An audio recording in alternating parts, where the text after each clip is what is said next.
नमस्कार मित्रों, आप देख रहे हैं ई मीडिया और ई मीडिया में आप सभी का स्वागत है।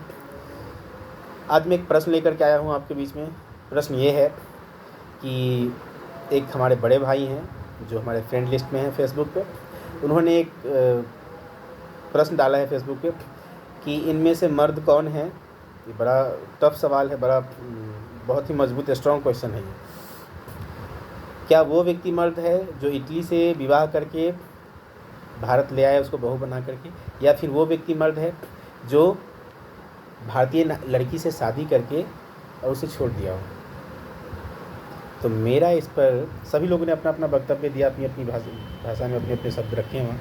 मैं इसमें ये बताना चाहता हूँ कि दोनों ही मर्द नहीं। अब मर्द कैसे नहीं है, तो मर्द इस बाबत में नहीं है कि पहले ने जो इटली की लड़की से शादी करके लाए उनको क्या आपने भारत में लड़की नहीं मिली थी। इटली की लड़की से शादी करके लाए तो लड़की की अपनी मर्जी थी, इसलिए इनको पसंद की। अब वो अगर इनके अंदर का पत्थर ही अगर उसे हीरा दिख गया तो ये लड़की के ऊपर डिपेंड करता है। उसको भैया जो पसंद आ गया वो उसके लिए हीरा है। इसमें पुरुष का कोई योगदान ही नहीं है, तो सब मर्द होने जैसी कोई बात नहीं है। ठीक है। दूसरा क्वेश्चन ये है कि जो भारतीय लड़की से शादी करके छोड़ दिया वो मर्द है। ये भी मर्द नहीं है। किसी की बेटी को, किसी की बहन को इतना तकलीफ़ देना एक पुरुष को नहीं शोभा देता है। हाँ, अपनी मर्ज़ी से चली जाए एक अलग बात है, लेकिन किसी को परेशान करना, विवाह करके छोड़ देना, उसकी भी अपनी कुछ अभिलाषाएँ हैं, आशाएँ हैं, बहुत सारी चीज़ें हैं जिस पे ध्यान नहीं दिया जाता है।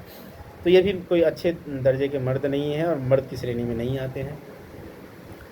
अब मैं ये बताऊंगा आपको कि तो मर्द है कौन भैया। सवाल ये भी है कि मर्द है कौन। मर्द वो व्यक्ति है जो स्त्रियों को हमेशा सम्मान के दृष्टिकोण से देखे, सम्मानित नज़र से देखे और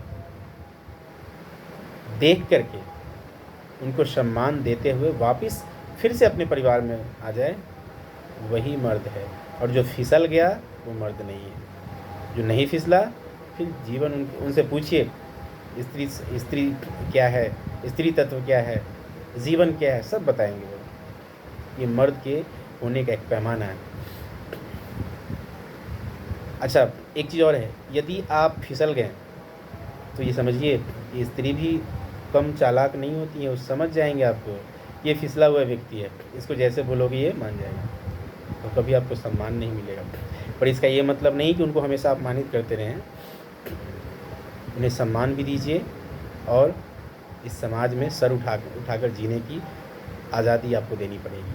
वो चाहे हंस के दें या रो कर के दें। तो मर्द ये है, एक पैमाना मैंने बताया। दूसरा पैमाना है कि शरीर और छाती 56 इंच रखने से कोई मतलब नहीं होता है। ये एक राजनीतिक मुहावरा है, 56 इंच का सीना, ऐसे लोग बोलते हैं। 1-2 इंच कम रहेगा चलेगा, लेकिन क्या किसी की पराई स्त्री को देखना और फिर फिसल जाना उस पर, ये अच्छी बात नहीं है, शोभा नहीं देता है अच्छे समाज के अच्छे पुरुष को।